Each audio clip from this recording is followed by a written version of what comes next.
All right, 8 Montana public school districts plan to teach children sex education starting in kindergarten has sparked outrage among parents. Now, the school board met to discuss the plan earlier this evening and will vote on this next month. Now, if it passes, the following elements will be incorporated in the curricula of all Helena public schools. In kindergarten, children will be taught that family structure is different. In first grade, they will be taught that human beings can fall in love with people of the same gender. In second grade, children will learn not to make fun of gays by calling them derogatory names. In fifth grade, students will be taught that there are several types of intercourse. Joining me now with reaction to the proposed curriculum from Fox News Radio, Todd Starnes. He's been covering the story from the very beginning, and an outraged Montana parent, Michael Wilkerson, is with us. Michael, you're out there. Tell us what you think. Yeah. Well, I just came back from the board meeting where the public has finally been able to sit at the table and give some comments back to this. I think a lot of the curriculum is great. It talks about nutrition and PE, but the sexual enhancement portion is so outrageously out there that it almost negates the great stuff in the rest of the curriculum. Explain. I am adamantly opposed to this passing. Explain. Well, as you said, starting in kindergarten, they will teach body parts. They talk about erotic images in the upper grades and how those are in sexual art. They talk about anxiety about sexual performance. They talk about different kinds of sexual intercourse starting in grades 6. There's a huge gender push about same-gender relationships. They've even gone as far as to take the Montana Constitution and redefine marriage. Marriage by the Montana Constitution is between one man and one woman. And this now says marriage is between two persons. Are you confident you'll be able to stop this? No, I'm confident that it needs to get to the public hands. The public just now is becoming aware of this. I am confident as we get this draft into more of the public hands that the public will stand forth and hopefully stop this. All right, you've been following this from the beginning. Yes. I got to be honest. Government can't even teach our kids to read, write, and do math. You know, now, look, I'm a Christian, I go to church, I'm a Catholic. A lot of these values contradict the values I'm teaching to my kids at home.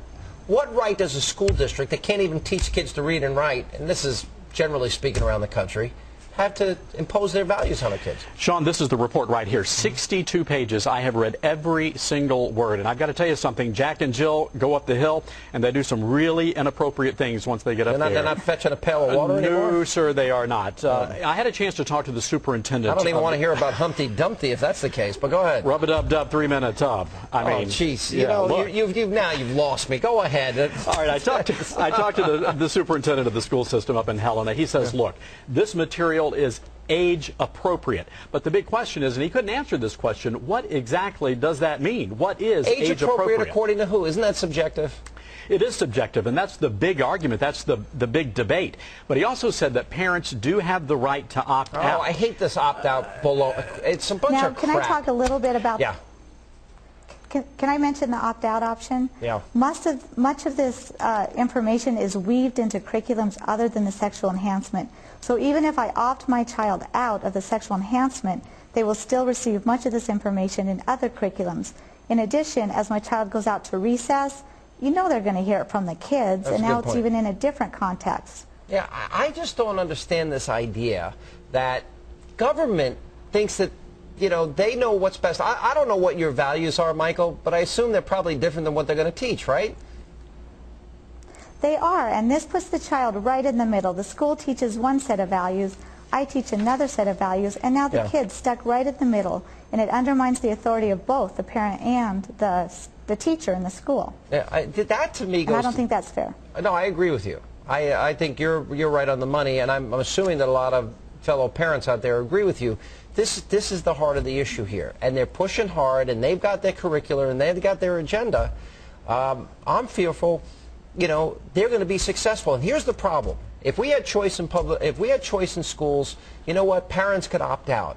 But most people, a lot of people in this country, cannot afford, after they pay high property taxes, to pay for these schools, to then pay more money on top of it to send their kids to a private school. Sean, I know a lot of people are focused on the kindergarten and the first, second, and third grade aspect, but there's something else that happens in 7th grade, and that's when students are taught, beginning in 7th grade, that they have a personal right to abort babies, and they're alerted to their rights under the Constitution about those issues beginning in the 7th grade. Well, I didn't see that when I was reading, but I didn't read all the pages that you read here. But in 8th grade, for example, or grades 9 through 12, understand erotic images in art reflect society's views about sexuality and helping people. I don't need a teacher telling my kids this. It's outrageous to me. Sean, we have gotten hundreds of emails at Fox News Radio, and it's not just happening in Montana. Reports coming out of Oregon, from Massachusetts, of course, where they had that incident a few weeks ago, where you had a grade school that was going to give condoms to kindergarten and first grade students, even if their parents objected. Yeah. Even if they objected. All right, Michael, I guess for you as a parent, what's the next step? Well, the step right now, I actually left the board meeting early. The parents are speaking out. We have hundreds and hundreds of people there. So the step right now is to let the board know our concerns. The next step is to look at a backup plan. Well, what happens if this is passed? What are the parents' options? Are there options for us? I haven't looked at this backup plan, but there's got to be.